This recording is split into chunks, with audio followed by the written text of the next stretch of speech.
শুধু সুমুদ ফ্লোটিলায় নয়, এর আগেও গাজামুখী ত্রাণবাহী জাহাজ আটকে দেয়া, এমনকি হামলা করে হত্যার ইতিহাসও আছে ইসরায়েলের। আন্তর্জাতিক আইনের কোনো রকম তোয়াক্কা না করে এমন হামলার পুনরাবৃত্তি করছে জয়ানবাদীরা। জানে যুক্তরাষ্ট্র কিংবা পশ্চিমা দেশগুলোকে কখনোই সরব হতে দেখা যায়নি। সারা জাগানো সুমুদ ফ্লোটিলার দখল নেয়া, অধিকার কর্মীদের গ্রেপ্তার, এমন ঘটনা এর আগেও করেছে জায়নবাদীরা। অতীতেও তারা আন্তর্জাতিক ও ফিলিস্তিনি জলসীমার আইন কানুনের তোয়াক্কা না করে স্বভাবসুলভ সন্ত্রাসী আচরণ করেছে ত্রাণবাহী বহরের সাথে। 2010 সালেও গাজায় ত্রাণ প্রবেশের পথ বন্ধ করেছিল ইসরায়েল। তখনও একাধিক ফ্লোটিলা গাজায় ব্লকেড ভাঙার চেষ্টা করে, কিন্তু প্রতিবারই সেগুলো হামলার মুখে পড়ে। এর বেশিরভাগ হামলাই হয়েছে আন্তর্জাতিক জলসীমায়।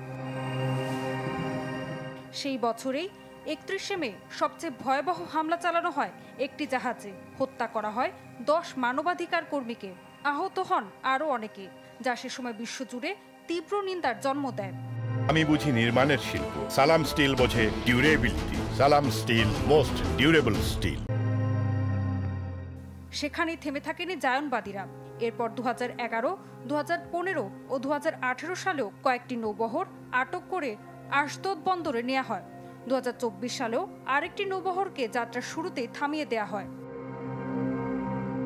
সবশেষ গ্লোবাল সুমুদ ফ্লোটিলাও যে পথ দিয়ে এগোচ্ছিল, আন্তর্জাতিক ও ফিলিস্তিনের আঞ্চলিক জলসীমার মধ্যে পড়েছে। এই পথে নৌযান চলাচল কিংবা ত্রাণ পৌঁছে দেওয়া আইনি অধিকার রয়েছে।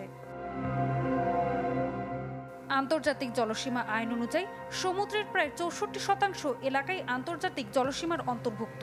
কোনো দেশের আঞ্চলিক জলসীমা ও একচেটিয়া অর্থনৈতিক জলসীমার পর থেকে আন্তর্জাতিক জলসীমা শুরু হয়, যা একক কোনো রাষ্ট্রের হাতে থাকে না।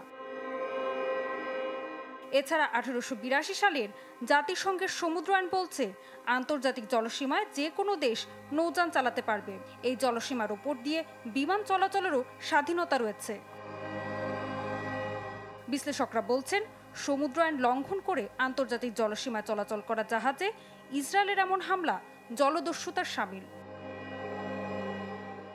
ঋতু সাহা, চ্যানেল 24।